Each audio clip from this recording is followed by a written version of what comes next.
Épreuve orale collective. Vous allez écouter plusieurs documents. Avant chaque écoute, vous entendez le son suivant. Pour répondre aux questions, cochez la bonne réponse. Vous allez écouter 2 fois un document. Vous écoutez une émission à la radio. Lisez les questions. Écoutez le document, puis répondez.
La scie démarre. Les enfants prennent les outils. Une dizaine d'entre eux, âgés de 11 à 14 ans, sont venus s'initier cet après-midi au métier de l'artisanat. Les bénévoles de l'association L'Outil en main, des artisans à la retraite, transmettent leur savoir et leur technique pour susciter des vocations. Jules a 11 ans et il pense déjà suivre l'héritage familial. J'adore la menuiserie et la peinture, parce que mon grand-père il en faisait beaucoup et du coup j'en ai fait un petit peu, mais ça me donne l'occasion d'en faire plus proche de chez moi. Ici, les enfants réalisent eux-mêmes des objets. On va couper les morceaux. Un atout revendiqué par Tamar Montillo-Joyel, ancien élève bénéficiaire et désormais administrateur de l'association en Île-de-France. Les ateliers qu'on fait rendent les choses concrètes pour eux. Voilà, ils sont vraiment dans de la concrétisation de projets et ils se rendent compte qu'ils sont capables de produire les choses, voilà, et qu'ils peuvent être indépendants dessus. Je suis un peu agacé de voir que dans les systèmes d'enseignement classiques, on n'encourage pas assez l'élève à prendre conscience de ce dont il est capable de faire, même en théorie, pas qu'en pratique. Et cette méthode est efficace. Tamar est diplômé de l'école Boulle, meilleur apprenti de France, et un de ses anciens camarades de l'outil en main est devenu récemment meilleur ouvrier de France. Des parcours inspirants et des jeunes intéressés. C'était plutôt marrant. Ok. Quand même, les doigts ils tremblaient, donc c'était quand même un peu dur, mais c'était marrant. J'aimerais bien refaire. Un relais accompli alors que la plupart des artisans âgés de plus de 60 ans vont devoir passer la main. Une préoccupation bien réelle pour Francis Bussière, président de la Chambre des métiers Paris-Île-de-France. La transmission d'entreprise, évidemment la transmission des métiers est fondamentale dans notre ADN de chambre de métier de l'artisanat. Eh bien, sur l'Île-de-France, nous avons 40 000 entreprises dont les dirigeants ont plus de 60 ans et sur Paris spécifiquement. Donc, c'est dire qu'il y a un enjeu considérable et que nous allons, nous aussi, bien sûr, accompagner avec la région, tous les acteurs de l'entreprise sur la région et en France. Attirer des jeunes reste donc un impératif. Aujourd'hui, en Île-de-France, la création d'une entreprise artisanale se fait en moyenne à 39 ans.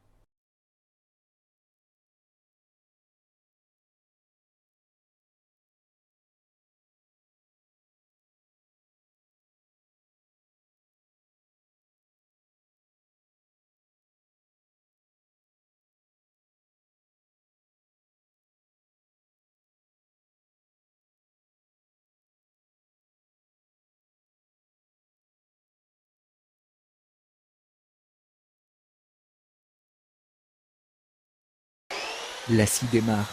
Les enfants prennent les outils. Une dizaine d'entre eux, âgés de 11 à 14 ans, sont venus s'initier cet après-midi au métier de l'artisanat. Les bénévoles de l'association L'Outil en main, des artisans à la retraite, transmettent leur savoir et leur technique pour susciter des vocations. Jules a 11 ans et il pense déjà suivre l'héritage familial. J'adore la menuiserie et la peinture, parce que mon grand-père il en faisait beaucoup et du coup j'en ai fait un petit peu, mais ça me donne l'occasion d'en faire plus proche de chez moi. Ici, les enfants réalisent eux-mêmes des objets, On va couper les morceaux. un atout revendiqué par Tamar Montillo-Joyel, ancien élève bénéficiaire et désormais administrateur de l'association en Île-de-France. Les ateliers qu'on fait rendent les choses concrètes pour eux. Voilà, ils sont vraiment dans de la concrétisation de projets et ils se rendent compte qu'ils sont capables de produire les choses, voilà, et qu'ils peuvent être indépendants dessus. Je suis un peu agacé de voir que dans les systèmes d'enseignement classiques, on n'encourage pas assez l'élève à prendre conscience de ce dont il est capable de faire, même en théorie, pas qu'en pratique. Et cette méthode est efficace. Tamar est diplômé de l'école Boulle, meilleur apprenti de France, et un de ses anciens camarades de l'outil en main est devenu récemment meilleur ouvrier de France. Des parcours inspirants et des jeunes intéressés. C'était plutôt marrant. Ok. Les doigts ils tremblaient, donc c'était quand même un peu dur, mais c'était marrant. Et j'aimerais bien refaire. Un relais accompli alors que la plupart des artisans âgés de plus de 60 ans vont devoir passer la main. Une préoccupation bien réelle pour Francis Bussière, président de la Chambre des métiers Paris-Île-de-France. La transmission d'entreprise, évidemment la transmission des métiers est fondamentale dans notre ADN de chambre de métier de l'artisanat. Eh bien, sur l'Île-de-France, nous avons 40 000 entreprises dont les dirigeants ont plus de 60 ans et sur Paris spécifiquement. Donc, c'est dire qu'il y a un enjeu considérable et que nous allons, nous aussi, bien sûr, accompagner avec la région, tous les acteurs de l'entreprise sur la région et en France. Attirer des jeunes reste donc un impératif. Aujourd'hui, en Île-de-France, la création d'une entreprise artisanale se fait en moyenne à 39 ans.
La scie démarre.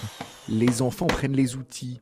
Une dizaine d'entre eux, âgés de 11 à 14 ans, sont venus s'initier cet après-midi au métier de l'artisanat. Les bénévoles de l'association L'Outil en main, des artisans à la retraite, transmettent leur savoir et leur technique pour susciter des vocations. Jules a 11 ans et il pense déjà suivre l'héritage familial. J'adore la menuiserie et la peinture, parce que mon grand-père il en faisait beaucoup et du coup j'en ai fait un petit peu, mais ça me donne l'occasion d'en faire plus proche de chez moi. Ici, les enfants réalisent eux-mêmes des objets, On va couper les morceaux. un atout revendiqué par Tamar Montillo-Joyel, ancien élève bénéficiaire et désormais administrateur de l'association en Île-de-France. Les ateliers qu'on fait rendent les choses concrètes pour eux.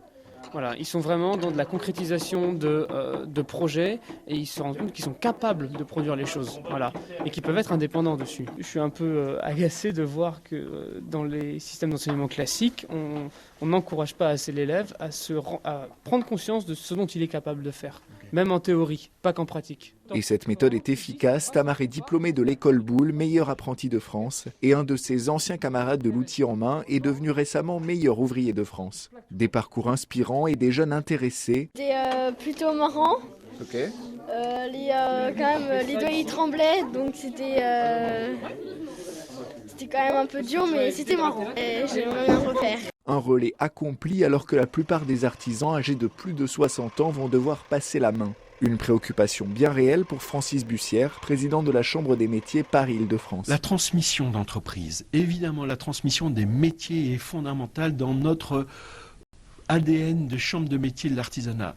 Eh bien, sur l'Île-de-France, nous avons 40 000 entreprises dont les dirigeants ont plus de 60 ans et sur Paris spécifiquement. Donc c'est dire qu'il y a un enjeu considérable et que nous allons nous aussi bien sûr accompagner avec la région, tous les acteurs de l'entreprise sur la région et en France. Attirer des jeunes reste donc un impératif. Aujourd'hui, en Île-de-France, la création d'une entreprise artisanale se fait en moyenne à 39 ans.